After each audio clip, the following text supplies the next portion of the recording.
போராட்டம் போராடும். இந்த போராட்டங்கிற வார்த்தையை கேட்டாலே பயமாக இருக்கும். ஏன்னா அவ்வளோ போராட்டங்களை தாண்டி வந்திருக்கிறோம் சிறு வயதிலிருந்து.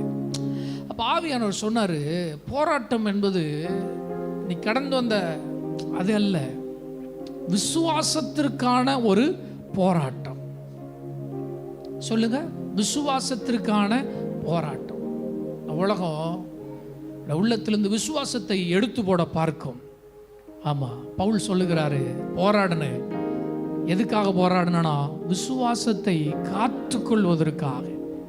பவுல் சொல்றாரு, கடைசியில் சொல்றாரு, நான் அந்த விசுவாசத்தை காத்து கொண்டேன்.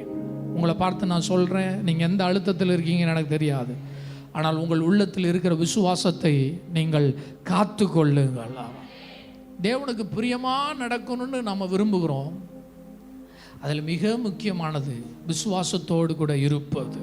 பவுல் இப்படி சொல்றாரு, கல்யாணம் முடிஞ்ச பொண்ணு கணவனுக்கு எப்படி பிரியமாக இருக்குன்னு நினைக்குது, ஆனால் கல்யாணம் முடியாத ஒரு பொண்ணு சொல்லுங்க, தேவனுக்கு எப்படி பிரியமா? நமக்கு ஒரு மணவாளன் இருக்கிறார், உங்களுக்கு திருமணம் ஆனிச்சோ திருமணம் ஆகலையோ, ஆனால் நம்ம யாரை பிரியப்படுத்த வாழணும்? தேவனை பிரியப்பட. அந்த தேவனை எப்படி பிரியப்படுத்துறது? விசுவாசத்தை வச்சு தான் தேவனை பிரியப்படுத்தணும். ஆமாம், டெய்லி காலையில் சுமக்கு பிரியமானதை செய்ய எனக்கு போதித்தரலும் நீங்கள் ஜெபிக்கலாம். ஆனால் எதை வச்சு அவரை பிரியப்படுத்தலான்னு தான் சொல்லுங்களேன், கரங்களை உயர்த்தி சொல்லுங்க, விசுவாசத்தினால மட்டும்தான். ஆமாம், தேவனை பிரியப்படுத்தலாம். அதனால் உங்கள் விசுவாசத்தை பரிசுத்த ஆவியான உதவியோடு கூட நீங்கள் காத்து கொள்ளுங்கள்.